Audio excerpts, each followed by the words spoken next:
Assalamualaikum warahmatullahi wabarakatuh. Alhamdulillahi rabbil alamin. Wassalatu wassalamu ala rasulillah nabiyyina wa sayyidina Muhammadin alladhi ursila rahmatan lil alamin. Fassalawatullahi alaihi wassalamuhu tam wa ala alihi wa sahbihi wa dhurriyyatihi wa ummatihi ila yaumiddin. أما بعد فيا عباد الله أوصي نفسي وإياكم بتقوى الله فقد فاز المتقون فلا تموتن إلا وأنتم مسلمون فقال تعالى يا أيها الذين آمنوا اتقوا الله حق تقاته ولا تموتن إلا وأنتم مسلمون عباد الله نشهد أن لا إله إلا الله وحده لا شريك له ونشهد أن محمدا عبده ورسوله الذي لا نبي بعده. Hadirin jamaah Jumat rahimani wa rahimakumullah. Mengawali ibadah Jumat ini kita bersyukur pada Allah Subhanahu wa taala. Di antara sekian hamba Allah yang berkehidupan dan menyatakan beriman sampai detik ini, kita yang masih diberikan kemampuan dan kekuatan untuk menunjukkan keberimanan kita kepada Allah dengan menunaikan ibadah Jumat berjamaah. Demikianlah panggilan Jumat dibuka dalam Al-Quran dengan kata iman, bahkan disebutkan dengan penamaan surahnya surah Al-Jumu'ah, surah ke-62 di ayat yang ke-9. Ya ayyuhalladzina amanu idza nudiya lis-salati min yaumil jumu'ati fas'au ila dzikrillah. Hai seluruh yang telah menyatakan dirinya beriman kepada Allah, apapun statusnya, bagaimanapun keadaan dan pekerjaannya, selama ia merasa memiliki iman dalam dirinya, maka di antara pembuktian iman itu idza nudiya lis-salati min yaumil jumu'ati, bila ada panggilan sudah terdengar untuk menunaikan ibadah Jumat, fas'au ila dzikrillah, maka dengan iman itulah ia respon panggilan Jumat dan bergegas menunaikannya untuk mengingat Allah Subhanahu wa taala. Alhamdulillah, di antara sekian orang yang menyatakan beriman, kita diberikan kekuatan untuk membuktikan keberimanan kita untuk memenuhi panggilan Jumat di hari ke-21 bulan Dzulhijjah 1445 Hijrah ini. Semoga Jumat kali ini dijadikan oleh Allah Subhanahu wa taala sebagai rangkaian Jumat terbaik dari sekian Jumat yang pernah kita tunaikan. Hadirin, terdapat satu hadis yang didokumentasikan oleh Imam Muslim bin Hajjaj dalam kitabnya Sahih Muslim nomor hadis 2664, dan tersambung sanadnya, silsilah periwayatannya pada sahabat mulia Abu Hurairah Abdurrahman bin Sahr radhiyallahu taala anhu dari Nabi sallallahu alaihi wasallam bahwa satu ketika Nabi memberikan satu nasihat kepada kalangan sahabatnya. Di antara kita seringkali ingin minta nasihat kepada ulama, minta nasihat kepada tokoh. Hadis ini memberikan kesempatan kepada kita untuk mendengar langsung nasihat dari Nabi Agung Muhammad sallallahu alaihi wasallam. Di antara sekian nasihat beliau sampaikan, qala Rasulullah sallallahu alaihi wasallam, al-mu'minul qawiyyu khairun wa ahabbu ila Allah minal mu'minid dha'ifi wa fi kulli khair. Al-mu'minul qawiyyu, insan beriman yang kuat itu, khairun wa ahabbu ilallah, dipandang lebih baik dan lebih dicintai oleh Allah, minal mu'minid dhaif, dibandingkan dengan orang yang mengaku beriman tapi lemah, wa fi kulli khair, dan kekuatannya ini digunakan pada beragam aspek kebaikan. Rawahu Muslim, hadis diriwayatkan oleh Imam Muslim. Hadirin, hadis ini menurut para ulama setidaknya memberikan kesan positif yang ditekankan pada 3 aspek. Kesan positif ini dikhususkan oleh Nabi sallallahu alaihi wasallam pada sifat orang beriman. Seakan ingin memberikan sebuah kesan bahwa jika ada orang mengaku beriman, maka ia tidak akan lepas dari sifat ini. Jika Anda datang ke Jumat ini dan mengatakan saya termasuk yang beriman ya Rasulullah, maka buktikan keberimanan kita dengan setidaknya memenuhi sifat yang diterangkan oleh Nabi SAW dalam hadis berikut ini. Satu aspek pertama disebutkan oleh para ulama yang dimaksud insan beriman yang kuat itu yang paling pokok adalah kekuatan spiritualnya, kekuatan imannya. Kuat fisik, bagus. Kuat intelektual, bagus. Tapi dasar yang paling pokok adalah kekuatan spiritualnya, kekuatan imannya. Yang dengan iman itulah kemudian melahirkan satu buah yang disebut takwa. Dan takwa itulah akumulasi semua sifat kebaikan yang melekat pada diri dan jiwa manusia. Jujur itu sifat. Sabar, sifat. Rendah hati, sifat. Penyayang, sifat. Akumulasi seluruh sifat itu dalam bahasa Al-Quran, bahkan di standar bahasa Arab sekarang disebut dengan takwa namanya. Sumber takwa dasarnya ada pada iman. Untuk itulah ketika Al-Quran membuka pertama kali kata takwa, disandingkannya dengan kata iman. Dzalikal kitabu la raiba fi hudal lil muttaqin. Siapa orang takwa yang dimaksud di sini? Alladzina yu'minuna bil ghaib, yaitu orang yang meyakini, memiliki iman kepada Allah walaupun belum tampak dalam pandangannya. Iman disandingkan dengan takwa. Beberapa bulan lalu kita menunaikan puasa, dibuka dengan kata iman, diakhiri dengan kata takwa. Ya ayyuhalladzina amanu kutiba alaikumus shiyam kama kutiba alal ladzina min qablikum la'allakum tattaqun. Seorang pemilik iman secara otomatis kata Al-Quran seharusnya memiliki akumulasi takwa. Jika memiliki takwa, maka secara otomatis terhimpun pada dirinya semua bekal-bekal sifat kebaikan. Orang takwa itu pasti jujur. Orang takwa itu pasti rendah hati. Orang takwa itu pasti penyayang. Menjadi suami bertakwa, suami yang sayang pada istrinya. Ayah yang takwa, ayah yang sayang pada keluarganya. Pimpinan yang bertakwa, pimpinan yang sayang pada anggotanya. Demikian sifat takwa ketika menyemai dan terkumpul dalam jiwa yang terlahir semua sifat kebaikan. Beruntung kita, seluruh instrumen kebangsaan yang melekat dan menyemai negara kesatuan Republik Indonesia, dasar yang melekat di dalamnya adalah sifat-sifat takwa. Kita mendapati dalam Undang-Undang Pendidikan misalnya, di Undang-Undang Sisdiknas nomor 20 tahun 2003, dari pasal menimbang ada 5 poin. Poin keduanya langsung menegaskan Undang-Undang Dasar Negara Republik Indonesia tahun 1945 mengamanatkan pada pemerintah mengusahakan menyelenggarakan satu sistem pendidikan nasional yang meningkatkan keimanan dan ketakwaan pada Tuhan Yang Maha Esa, baru mencerdaskan kehidupan bangsa. Jadi orang tua kita menginginkan sebelum pintar itu, sebelum cerdas, itu takwa dulu. Karena kepintaran yang tidak disupport dengan kebaikan, itu melahirkan malapetaka. Pintar, bagus. Tapi yang pintar tidak baik, mencelakakan. Pintar dalam bidang hukum, tapi tidak baik, berpeluang memanipulasi hukum. Pintar di bidang ekonomi, tapi tidak baik, berpeluang pula menghadirkan tindakan-tindakan yang kontraproduktif. Maka undang-undang kita, dasar negara kita menyematkan takwa sebelum sifat intelektual, sifat spiritual sebelum intelektual. Kita bawa, kita tarik ke Sabta Marga TNI dari 7.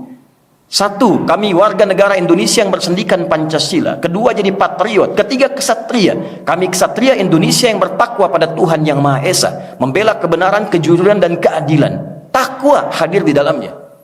Dibawa kemudian ke Polri. Dari Tribrata yang pertama, kami polisi Negara Kesatuan Republik Indonesia yang mengabdi pada nusa dan bangsa dengan meningkatkan ketakwaan pada Tuhan Yang Maha Esa, takwa. Dibawa ke kehakiman, ada 5 dasar etik hakim disebut dengan Panca Dharma, dari ksatria sampai dengan tirta. Yang pertamanya disebut ksatria, kami hakim Indonesia yang meningkatkan takwa kepada Tuhan Yang Maha Esa. Bersyukur kepada Allah karena di preambul Undang-Undang Dasar 1945 negara ini sudah ditegakkan dengan dasar atas berkat rahmat Allah yang Maha Kuasa, dan ditanamkanlah sifat takwa di dalamnya. Jadi ketika Nabi mengatakan al-mu'minul qawiyyu, orang beriman yang kuat itu, sekarang Anda jadi apapun silahkan. Jadi pemimpin, bagus. Jadi birokrat, bagus. Jadi hartawan, bagus. Jadi insinyur, istimewa. bangun bangsa ini dengan semua yang bisa kita dedikasikan.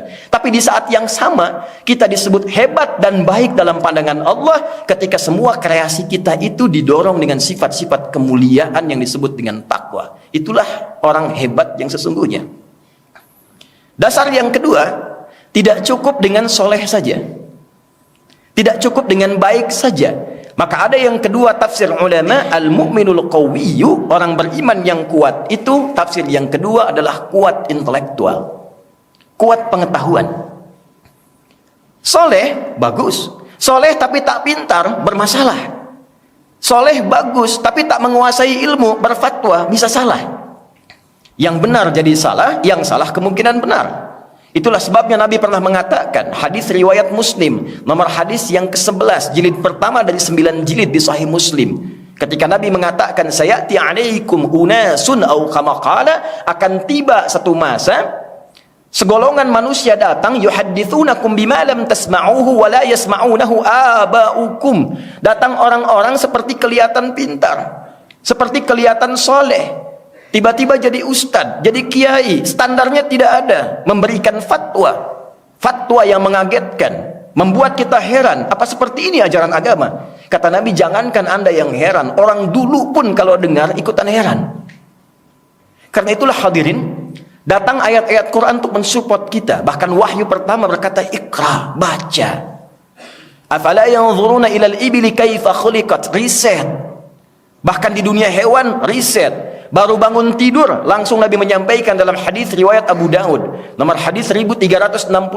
Bangun dari tidur, kita sudah diminta berpikir, meningkatkan sifat intelektualitas kita, meriset semua kemungkinan di langit dan di bumi serta semesta. Inna fi khalqis samawati wal ardi wa ikhtilafil laili wan nahari la ayatin li ulil albab alladzina yadhkuruna Allaha qiyaman wa qu'udan wa 'ala junubihim. Wa yatafakkaruna fi khalqis samawati wal ard, yatafakkaruna fi khalqis samawati wal ard. Baru bangun tidur kita diminta oleh Allah sudah pintar. Itulah salat pertama kita disebut dengan subuh, dari kata asbah, artinya sesuatu yang terencana dengan baik, yang terukur, yang punya standar. Sebelum kita mengerjakan tugas, bangun, siapkan mau kerjakan apa hari ini, rencananya apa, planningnya apa. Jangan sampai ada orang beriman ditanya jam 7 di mana, saya belum tahu. Jam 12 mengerjakan apa, saya belum paham. Anda bangun dari tidur, sudah punya rencana, datang kepada Allah lewat sholat subuh, minta dimudahkan urusannya, dilancarkan pekerjaannya. Itulah kekuatan spiritual dan kekuatan intelektual. Anda soleh, bagus. Anda pintar, istimewa. Tapi fisiknya tidak kuat, tidak banyak yang bisa kita dedikasikan. Karena itu pada bagian yang ketiga adalah kekuatan jasmani, kekuatan fisikal. Bagus dari dalam spiritual, bagus secara intelektual, dan kuat secara fisikal. Itulah sebabnya kita temukan kisah-kisah Nabi pun berolahraga. Nabi bahkan bergulat. Nabi kadang-kadang balap lari dengan istrinya. Jadi ketika dibentuk Kementerian Pemuda dan Olahraga, ada disporanya, itu bukan sekedar bagaimana memfasilitasi anak bangsa jadi kuat. Kalau kita niatkan sebagai ibadah kepada Allah, itu bagian wujud keimanan kita kepada Allah Subhanahu wa ta'ala.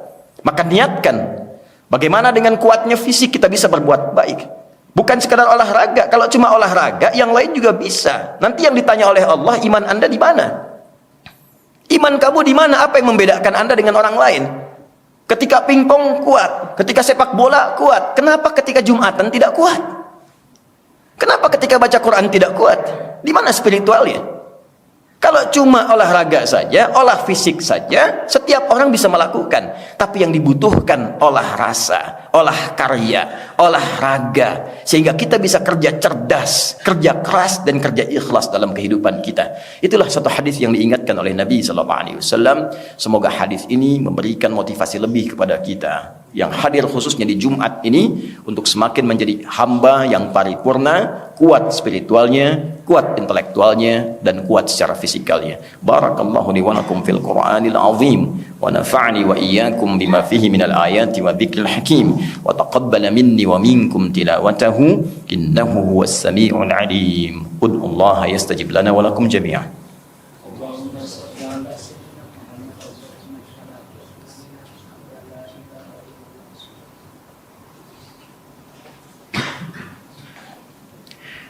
Alhamdulillah wassalatu wassalamu ala Rasulillah wa ala alihi wa sahbihi wa mawala. Amma ba'd. Faya ibadallah, usi nafsi wa iyyakum bitaqwallahi faqad fazal muttaqun. Fala tamutunna illa wa antum muslimun. Nashhadu an la ilaha illallah wahdahu la syarika lah. ونشهد أن محمدا عبده ورسوله الذي لا نبي بعده. فقال تعالى: إن الله وملائكته يصلون على النبي يا أيها الذين آمنوا صلوا عليه وسلموا تسليما. Hadirin, untuk menutup khutbah ini, mari kita bersama menyempurnakan dengan berdoa kepada Allah Subhanahu wa taala dengan hati yang khusyuk, jiwa yang lapang. Semoga doa kita dikabulkan oleh Allah dan menjadikan setidaknya kita mampu memahami dan mengamalkan materi Jumat yang kita dapatkan di hari ini. Jumat bukan Anda datang, duduk, mengantuk, kadang tertidur, lantas sholat 2 rakaat dan pulang. Bukan. Jumat duduk, kenali siapa yang duduk, bangun sinergi di antara yang duduk, dan bawa solusi dari pencerahan yang didapatkan saat kita duduk. Untuk itu mari kita bermohon pada Allah, semoga doa ini dikabulkan oleh Allah Subhanahu wa taala. Allahumma nahmaduka hamdan syakirin, hamdan da'imin, hamdan yuwafi ni'amahu wa yukafi'u mazidah. Ya Rabbana lakal hamdu wa lakal syukru kama yanbaghi li jalali wajhikal karim wa li 'azimi sultanik. Allahumma salli wa sallim wa barik ala habibikal karim rasulikal mustafal amin sayyidina wa sayyidina Muhammadin wa ala alihi wa sahbihi ajma'in. Rabbana inna nas'aluka bi asma'ikal husna wa sifatikal ula. Ya Allah, kami bermohon kepadamu dengan segenap kemuliaan dan keutamaan yang melekat pada nama-namamu yang mulia. Ya Al-Ghafirul Ghaffarul Ghafurur Rahim, la tada' lana fi maqamina hadza dhanban illa ghafartah. Ya Allah yang Maha Pengampun seluruh jenis dosa, mohon jangan biarkan setiap hamba yang berada di Jumat ini yang datang dengan dosa, kecuali Engkau gugurkan seluruh dosa-dosanya. Wala hamman illa farajtah. Jika ada yang datang ke Jumat ini dengan kegelisahan dalam hatinya, jangan biarkan dia meninggalkan Jumat ini kecuali Engkau telah tenangkan dan damaikan keadaan jiwanya. Wala asiran illa yasartah. Ya Allah, dari sekian yang datang Jumat, Engkau yang Maha mengetahui, boleh jadi ada yang datang membawa kesulitan dalam hidupnya, maka mohon dengan keikhlasan Jumatnya hilangkan dan mudahkan seluruh kesulitan hidupnya. Allahumma ya arhamar rahimin, ihfadna wahfad biladana Indonesia al-mahbubah waj'alha baldatan thayyibatan wa anta tardaha. Ya Allah, mohon berkahi negeri kami, jaga Indonesia ini dan berikan kami kemampuan untuk bisa memakmurkan negeri ini sehingga menjadi negeri yang Engkau cintai dan Engkau ridai. Allahumma ihfad umara'aha waj'alhum udala. Ya Allah, mohon berikan hidayah kepada para pemimpin di negeri ini, yang dengan itu mereka bisa bijak memberikan berbagai putusan dan meringankan hisab mereka saat kembali kepadamu ya arhamar rahimin. Allahumma rzuq ya Allah, warzuq fi qulubina al-hubba li ikhwanina Indonesiyin minal umara wa syu'ab. Ya Allah, tanamkan rasa cinta dalam diri kami untuk mencintai seluruh bagian lapis penduduk di negeri Indonesia yang kami cintai ini. Jauhkan kami dari perpecahan, satukan kami dalam kebaikan, tanamkan sifat saling mendoakan dari kami rakyat kepada pemimpin, pemimpin kepada rakyat, kepada kami seluruhnya untuk membangun negeri ini. Allahumma hafadh ya Allah ulama'ana waj'alhum mukhlasin lakad-din. Ya Allah, mohon jaga dan cintai para ulama kami, cerahkan hati mereka untuk menyatukan umat yang berkemajuan dan jauhkan dari perpecahan ya arhamar rahimin. Allahumma barik ya Allah hadzal makan wa barik man amila fi wa barik man assasah ya Allah waj'alhu makanan mubarakan. Ya Allah, jadikan masjid dan seluruh tempat di area diaspora ini sebagai tempat yang Engkau berkahi. Jangan biarkan ada satu tapak pun di tempat ini kecuali Engkau berikan nilai-nilai kebaikan di dalamnya yang menjadikan amal soleh dengan kebanggaan dibawa pulang menghadap ya arhamar rahimin. Allahumma rabbana atina fid dunya hasanah wa fil akhirati hasanah wa qina adzaban nar bi fadlika subhana rabbika rabbil izzati amma yasifun wa salamun alal mursalin walhamdulillahi rabbil alamin. Ibadallah, aqimus shalah yarhamukumullah.